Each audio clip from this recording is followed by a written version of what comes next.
Terima kasih. Tadi ada lagu Ngapote, Pak. Ngapote, nanti tolong diterjemahkan saya Ngapote berapa. Bu, ini saya lapor. Kalau ada Pak Mustafa Hasim, saya mohon dengan sangat untuk maju ke depan. Beliau mana? Pak Mustafa, kalau supaya saya tidak dianggap mengkudeta Muhammadiyah dengan menghadirkan KNO, ini Bu ada dua saudara kembar sama-sama antiknya. Ini tokoh NU, yang satunya tokoh Muhammadiyah, kita mohon maju ke depan. Bu, saya agak yakin biar bercinta mereka berdua. Bu, mereka ini favoritnya jamaah saya. Ini mereka berdua saya memang sarankan untuk membuat forum tim, jadi bukan organisasi dan tidak menyayangi siapa-siapa. Namanya Nahdlatul Muhammadiyyin. Ya, Nahdlatul Muhammadiyyin itu ketuanya Pak Mustafa sama Pak Kiai Marzuki, karena beliau datangnya belakangan. Ya, nanti kalau ada urusan sama kita kuning baru ke Pak Mustafa, ke Pak Muzamil. Kalau ada urusan dengan kita hijau baru ke. Dan alhamdulillah di antara kelompok-kelompok yang saya coba bangun itu yang paling aktif itu Nahdlatul Muhammadiyyin. Jadi kerjanya apa? Ke desa-desa yang ada konfliknya dari latihannya. Di kelompok P, dijak rembuk, ditutui ayat-ayat, nas-nasnya dan seterusnya, supaya masing-masing dewasa dan bisa menerima perbedaan. Dan itu, saya tadi barusan menerima cerita tidak hanya para imam madhab atau sobat. Buya Hamka itu juga ketua Muhammadiyah. Pada suatu hari beliau sholat subuh menjadi imam, tapi salah satu makmumnya di masjid itu adalah Bapak Kiai Haji Idam Khalid yang merupakan ketua Nahdlatul Ulama pada waktu itu. Sehingga ketika sholat subuh Buya Hamka pakai kunut, sehingga semua jamaahnya kaget dan tanya setelah sholat lepas kunut gitu. Setelah selesai baru ditanya, Buya pakai kunut? Kan Buya kan ketua Muhammadiyah. Terus Buya menjawab, di antara makmum di belakang saya ada orang yang sangat saya cintai dan sangat saya hormati, yang juga ketua Nahdlatul Ulama, dan mereka kalau sholat sampai kunut, maka saya menghormati Pak Idam Khalid dan teman-teman Nahdlatul Ulama memakai kunut.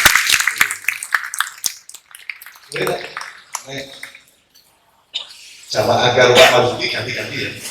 Sedino kunut, orang itu ya. Gue rapal kunut tuh ya. Dia nggak tahu lagi. Sisi hargai itu lah. Hargai. Terus, ayo.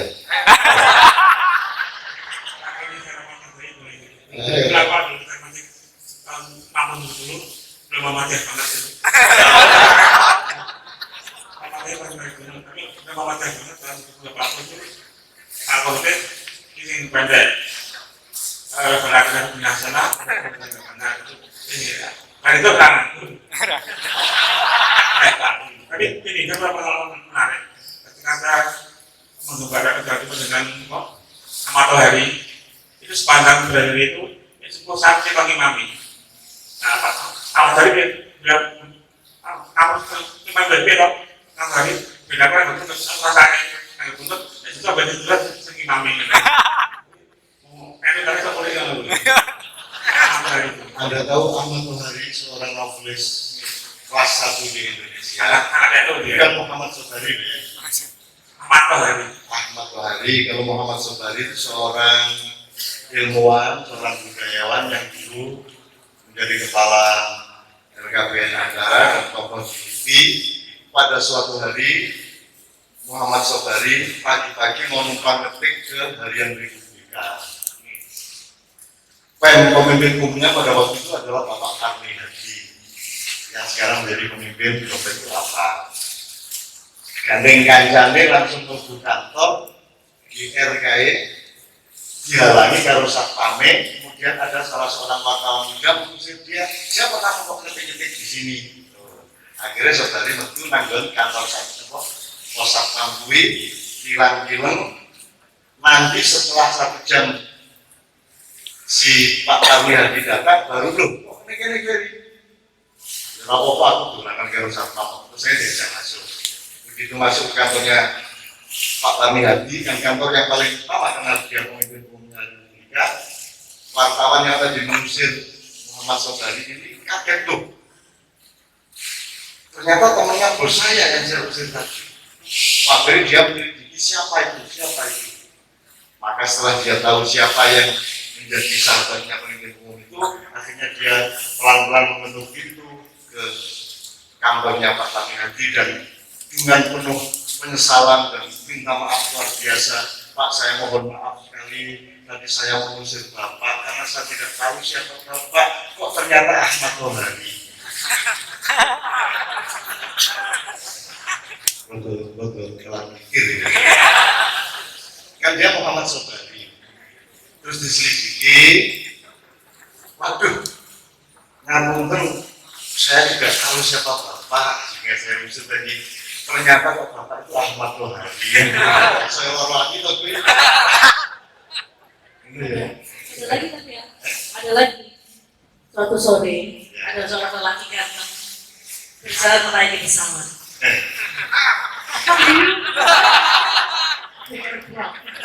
Jadi bisa Terus, tapi ini gantengnya ganteng terang. Saya akan berbicara dulu. Menaiki pesawat, kemudian bisa oleh seseorang dengan sangat akrab di tepuk pundaknya. Calon. Bilang nggak pesawat. Yang disebut itu karena merasa dirinya bukan calon, maka dia dipaksa. Terus orang itu merasa tidak mungkin responnya kurang begitu baik dari cowok ganteng ini. Terus masih jalan sampai duduk, dia duduk duluan orang itu. Lewatlah cowok ini, Canur kan? Bingung, saya ini bukan Canur, kok dipanggil Canur? Senyum lagi. Mari Pak. Akhirnya duduk. Yang tadi itu masih penasaran karena nggak dijawab dengan memuaskan, dia samperin lagi, Canur kan? Terus akhirnya dia jawab, bukan Pak, saya bukan Canur. Loh, Hanur Holis Majid kan? Cowok ganteng itu tadi namanya Hanur Holis Majid. tapi kan bangga dong bisa ngejamur. Suatu hari saya naik pesawat sama dia. Kenapa dia orang mana dia? Nang Mataram, ngobrol. Pokoknya kalau ibu ini cemburis kayak pasar-pasaran kayak buding-buding aku ya. Buding aku nih. Tapi kan Mbak Fia jejer saya, begitu turun pesawat mereka mendatangi Mbak Fia, Mbak itu suaminya ya. Iya. Terus melihat dia.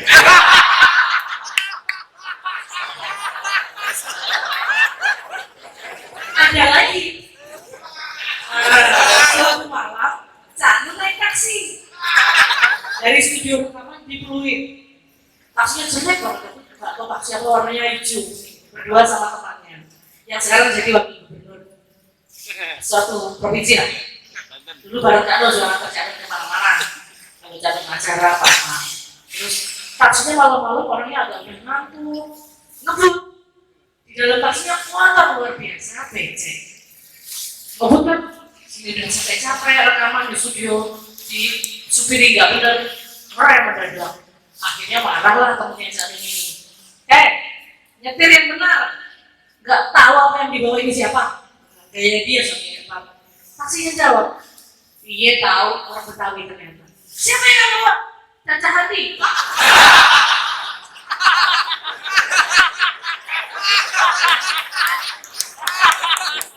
Aku itu kan hanya tapi tidak menghancurkan. Yang pernah menghancurkan saya itu Bu Safi Arif. Jadi kita datang pengukuhan gelar Dr. Honoris Causa Taufik Ismail di UGM. Saya datang sama beliau. Terus Pak Sabi sama Ibu datang. Ibu Sabi dengan semangat lari ke dia. Neno, apakah?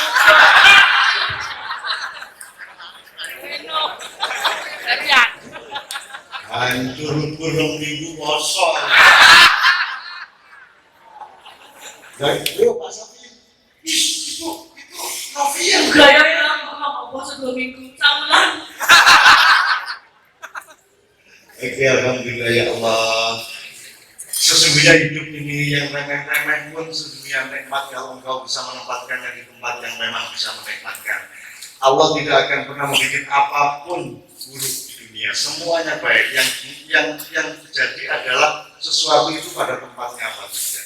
Apa saja kalau engkau bisa menempatkan di tempat yang tepat, dalam koordinat budaya yang tepat, koordinat psikologi yang tepat, maka dia akan mendapat kenikmatan. Makanya Allah tidak mengatakan, wahai manusia, tidak ada yang sia-sia aku ciptakan.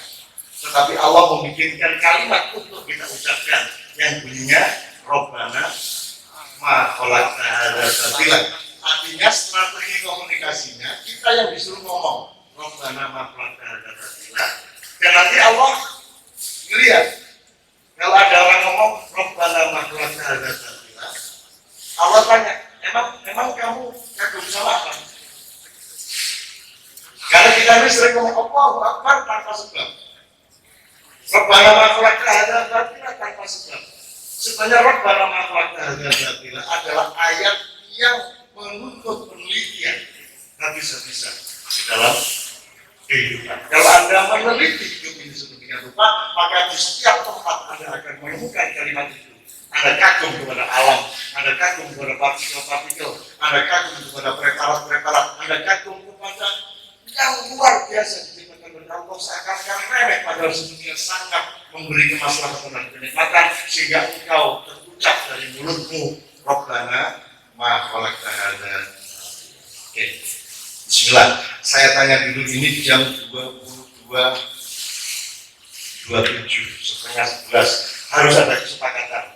Bu, kalau sama mereka ini sampai 2 hari tidak ada masalah. Tapi yang saya pikirkan kalau mereka kan tidak jelas. Kalau yang di kursi-kursi ini kan Bapak ini kan harus pertimbangkan ini. Gini aja, kalau Bapak kapan saja balik tidak ada masalah ya. Kalau memang harus segera pulang tidak ada masalah dan rasa konggoni itu derajat kuning-kuning.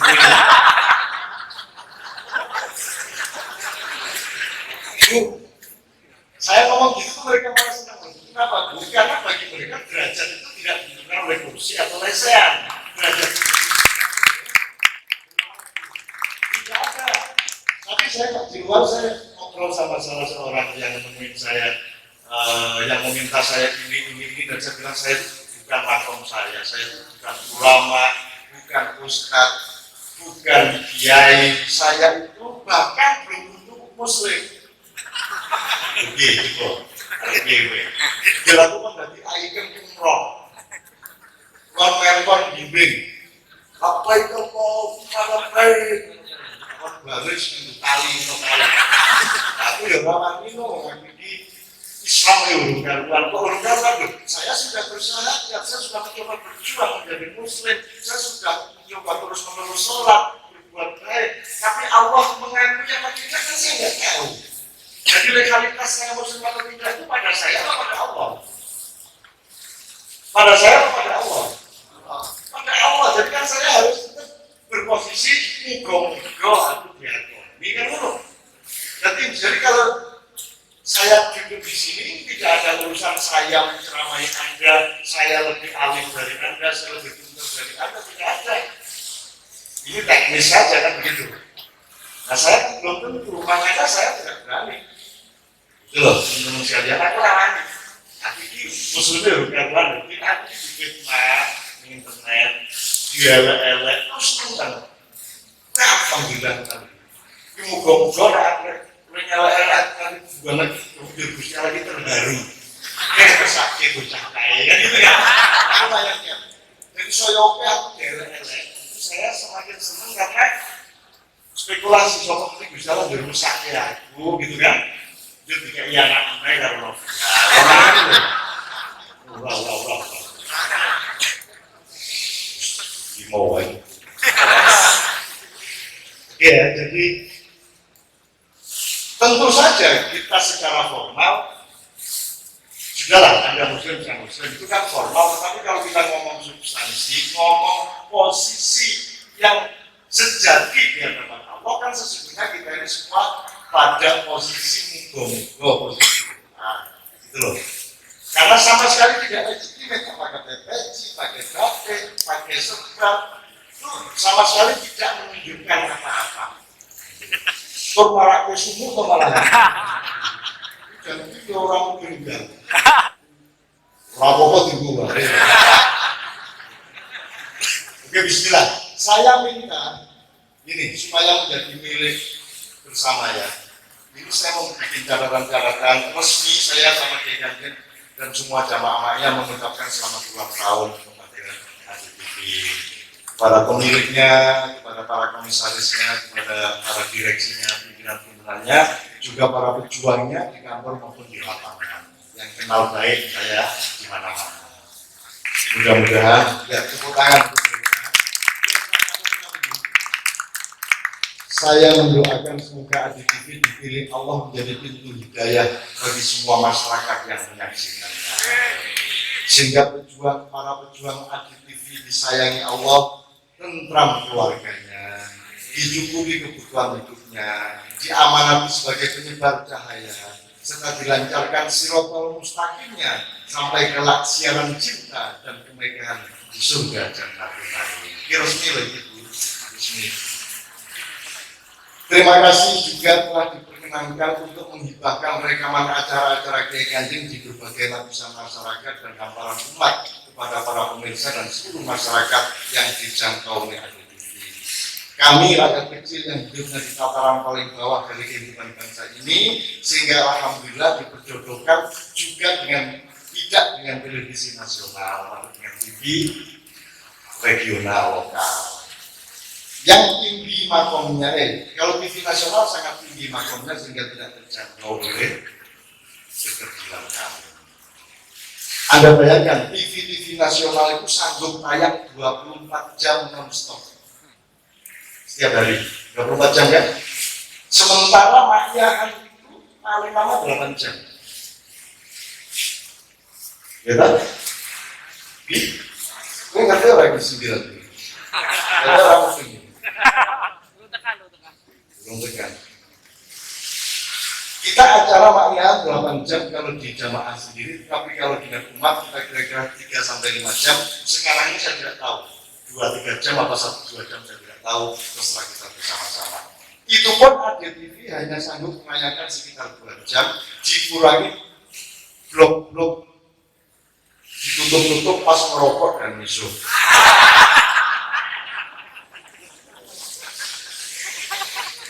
Kenapa ADTV hanya bisa menayangkan sekitar 2 jam? Karena memang ADTV bukan milik konglomerat, ini milik orang biasa, milik rakyat biasa, milik orang-orang yang masih ajur-ajar dan bergaul bersilaturahmi dengan masyarakat biasa. Sehingga tingkat keuangan ADTV sama sekali tidak bisa disandingkan dengan melimpahnya kekayaan para Abu Lahab di Jakarta.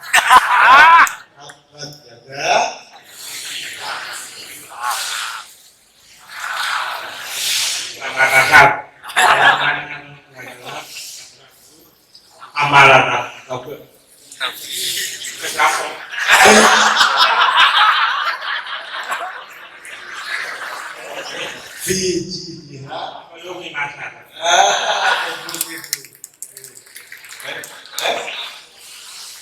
Kan apa aja harus beralih rapopo.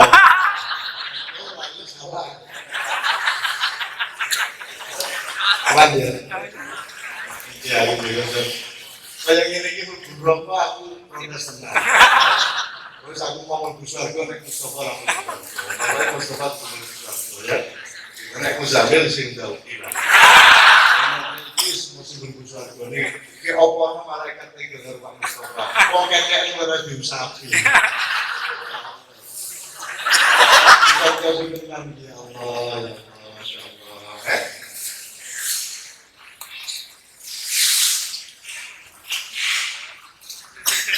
Oke, bismillah. Saya teruskan sedikit, saya membaca itu dan diselingi oleh recheck apakah tokoh Muhammadiyah hafal apa saja apa. Ternyata kurang satu ayat.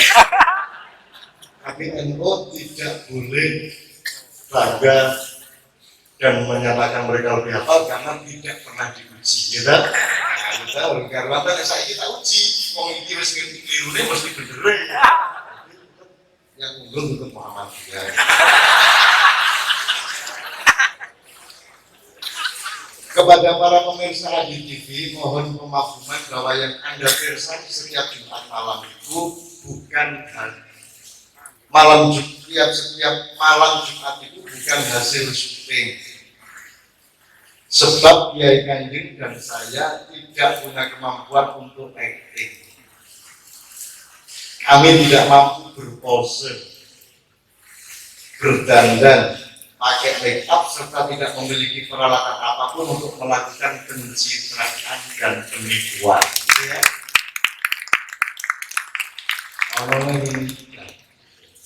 Bahkan malam hari ini Bu, khusus untuk melakukan ADTV, Kiai Kanjeng dilarang pakai peci. Oh, malam ini dilarang. Mau itu, sing musake Pak Joko Kantone. Nulis putih banget.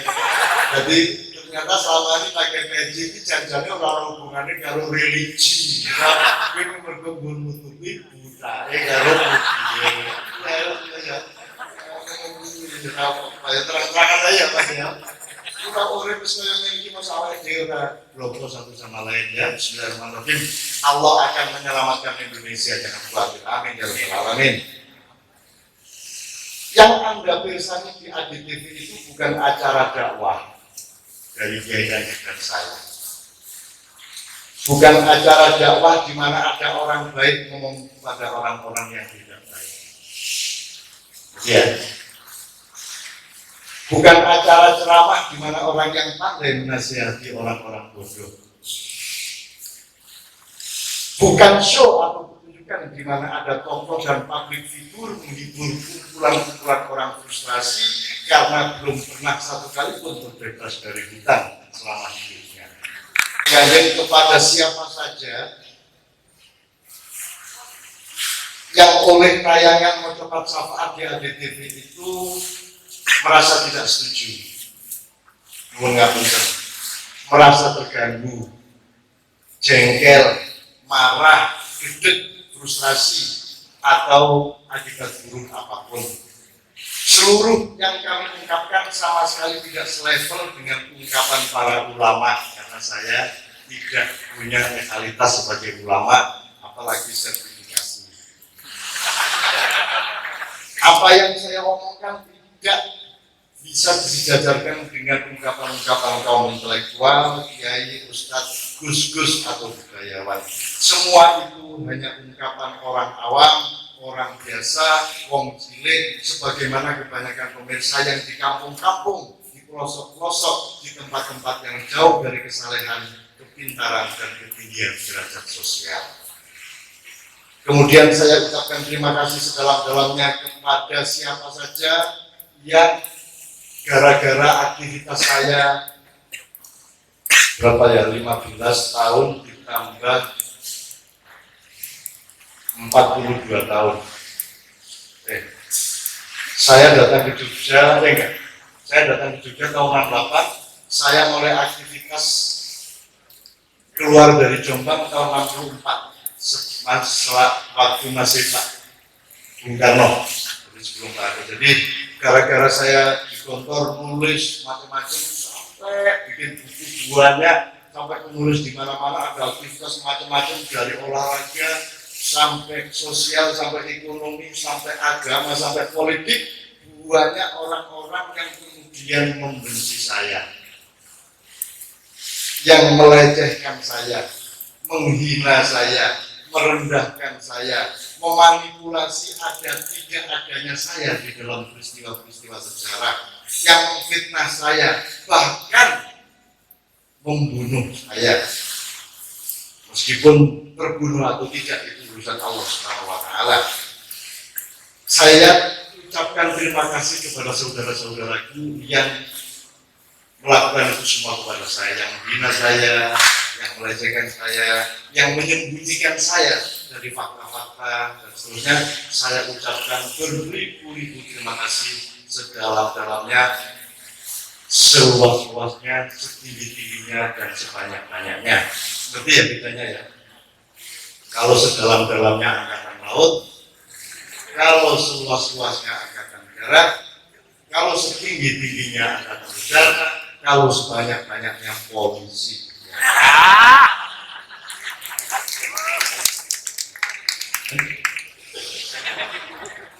Sudah mohon. Nah, memang bagian terakhir sebanyak-banyaknya kan tidak harus kuat. Kalau ada yang bersinggung, dia terlibat di dalam sebanyak-banyaknya itu kan, ya terima kasih ya.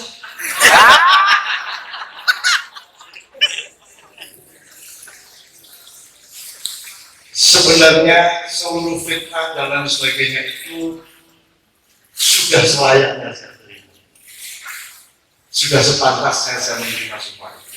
Saya tidak bisa mengatakan bahwa saya tidak pantas untuk itu dan saya tidak berkewajiban untuk itu. Oleh karena itu tetap saya ucapkan beribu-ribu terima kasih. Iblis dan setan terus berupaya menyeret hidup saya agar dicampakkan ke neraka. Demikian juga manusia, terutama kaum muslimin, wajar kalau mereka juga mengharapkan dan mendoakan agar supaya saya masuk neraka. Ya. Anda ke saya doain apa? Umpama saya si itu terus lagi doain apa? Masuk neraka. Umpamanya saya ISIS, ya. Terus Anda mendoakan saya masuk surga atau neraka? Ya.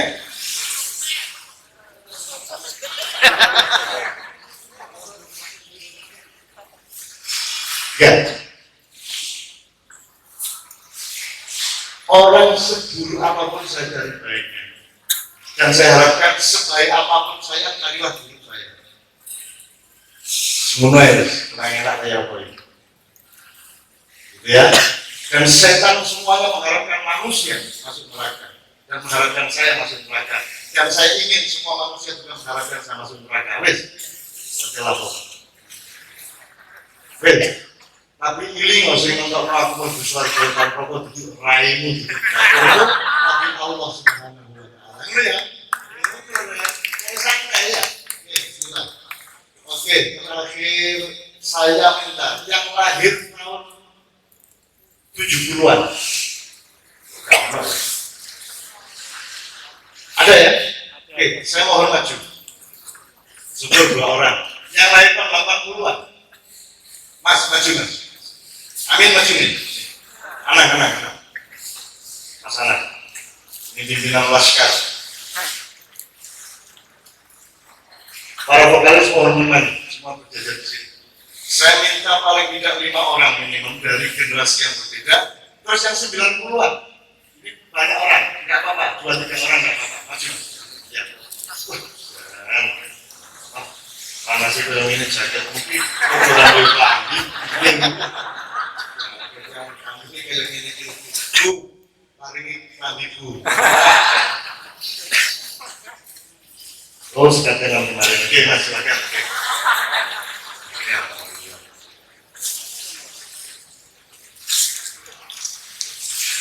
Oke, malam hari ini saya kira ada permintaan itu, tapi saya kira kita fokuskan dulu.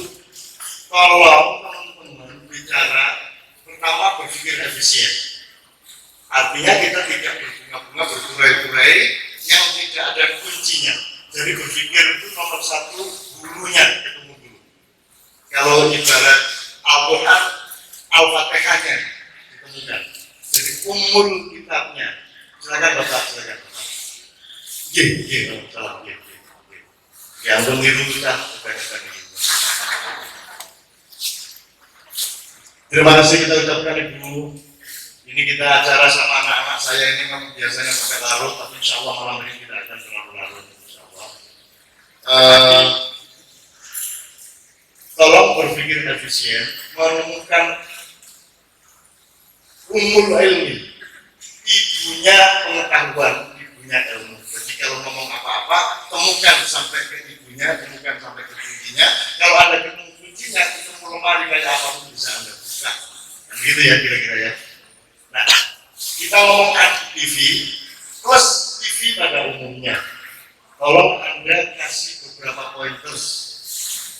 Nah, sambil Anda mikir, Anda boleh usul, boleh mengkritik ADTV, boleh memberi saran, boleh macam-macam, ya. Saya kira ADTV akan dengan sangat senang mendapat masukan-masukan dari Anda semua. Supaya Anda sempat berpikir, saya ingin satu nomor dulu. Satu nomor yang agak dekat gembira. Mas Doni aja maju di sini sebagai seorang rocker dan punker. Punker ya. Punker itu bahasa Inggris, kalau Jawa Timur punker. Satu nomor sambil Anda berpikir, kita bergilir satu persatu ya, ngomong sekalian. Oke. Yuk, silakan. Bismillahirrahmanirrahim. Allahumma sholli wa sallim ala sayyidina Muhammad. Kita perlu mengenali berbagai macam sisi dari kehidupan manusia di dunia. Tidak harus kita ikuti, tapi kita mesti tahu. Kita harus tahu yang kita ikuti dan kita harus tahu yang kita tolak. Kalau kita tidak punya pengetahuan yang lengkap, kita menjadi abu-abu pilihan-pilihannya. Yuk, silakan Mas Doni.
Oke.